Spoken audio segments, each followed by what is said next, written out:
Pancake Tuesday was a very dangerous time in Ireland, and that is a bizarre statement, but please allow me to back it up. You see, Shrove Tuesday was the last day before the beginning of Lent, and in Ireland, you couldn't get married during Lent. The tradition that we had is known as like Skellig night, the Skellig lists and Skellig poems and Skellig verses were all part of this because this tradition was very specific to Munster, in particular Kerry, and parts of Cork as well.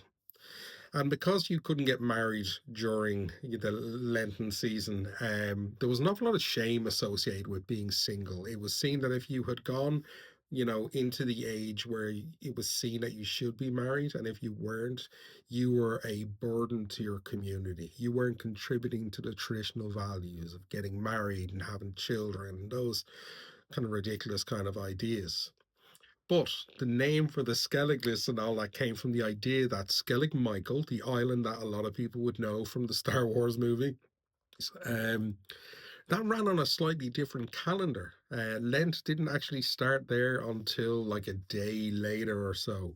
So it was seen as this kind of window that if you missed the deadline, if you were to go to the island, you could still get married there. Not that these people wanted to get married anyway, or not that it just wasn't or hadn't been a thing for some people, and that's totally normal and fine. However, these Skellig lists and poems that were written, they were written and printed and distributed about the towns, and they were a shame list. They actually would write nasty poems about people who were spinsters or bachelors, and it was really kind of talking down about them. But by spreading the materials, they were really flagging who were the people who were to be targeted.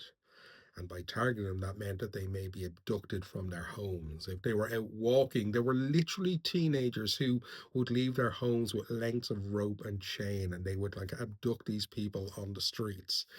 They were sometimes tied to great logs and made to kind of like drag them through to the towns. People were all about making huge amounts of noise. This was a big part of the celebrations by banging pots and clattering things together and causing as much of a disturbance as they could. But the single people were dragged through the towns, tied up, tied to logs. The idea was that the log would be easier to drag, if you had someone to share the burden with you. So by being single, they were saying that life is going to be harder for you.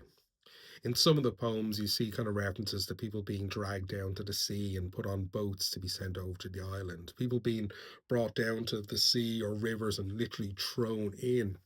It was horrible.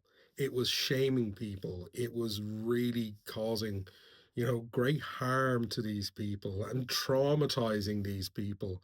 And thankfully, in the early to mid kind of 1900s, the police and the church got involved and did away with some of the more dangers of the practices that were done. But still to this day, some of the practices are still a thing. You still get parades, you still get the people making as much noise as they can and disturbance, parading through the towns, lighting Skellig fires and things like that.